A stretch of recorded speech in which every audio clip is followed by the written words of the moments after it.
Socially ती खूप अनिला ताई माझ्यासारखीच कनेक्टेड आहे. तिचं खूप कार्य बाहेर चुपचुप चालतं. त्यामुळे नीलम ऑल द बेस्ट. नमस्कार. आपल्या मराठी भाषेचं अभिजात सौंदर्य, आता हे वर्ष आपलं मराठी संवर्धन म्हणून डिक्लेअर झालेलं आहे. तर त्यानिमित्तानं आपल्या मराठी उन्नत भाषेचं सौंदर्य बघा. साधं मातीचं भांड ते आपण जेव्हा वाजवायला वापरतो तेव्हा त्याला घटम म्हणतात. तेच भांड आपण पाण्यासाठी वापरतो तेव्हा त्याला आपण माठ म्हणतो. तेच भांड जेव्हा आपण संक्रांतीमध्ये वापरतो तेव्हा त्याला सुगड म्हणतात. नवरात्रीतला आपला घट.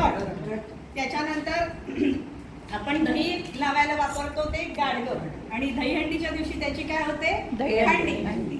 त्यानंतर अंत्यसंस्काराला वापरतात ते मडकं, आणि लग्नामध्ये विघ्न कलश म्हणून वापरतात ते पण कलश. विघ्न कलश.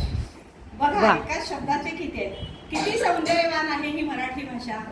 अशी मराठी भाषेची आपली जी विशेषणं आहेत ती विशेषणं जर आपण बघायला गेलो तर त्याच्यापेक्षा 10% तरी दुसऱ्या कुठल्या सो कॉल्ड इंग्लिश भाषेमध्ये तुमच्या आहेत का? बघा बघा, तुम्हाला तिने ससा दाखवला.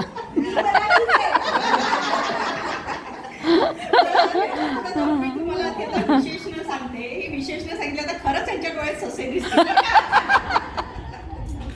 तर चुरचुरणारी फोडणी, लुसलुशीत पोळी, खुसखुशीत काय सांगा तुम्ही? चकली. सगळ्यांची आवडती खुसखुशीत चकली. त्यानंतर आपल्या गुलाबजामुनला आपण काय म्हणतो? रसरशीत गुलाबजामुन. घवघवीत यश. त्याच्यानंतर भुसभुशीत जमीन. हे तर सगळं झालं. पण अजून अशी काही विशेषणं आहेत की जी त्या सिक्वेन्स आली तरच मजा आहेत. म्हणून मी जस्ट कागद घेते की दणदणीत, ठणठणीत, चणचणीत, खरखरीत, चमचमीत, बटबटीत, पचपचीत, गरगरीत, चुणचुणीत, ठुणठुणीत, खरखरीत, गुटगुटीत, सुटसुटीत, गुळगुळीत, मुळमुळीत, तुळतुळीत. अजून किती सांगू?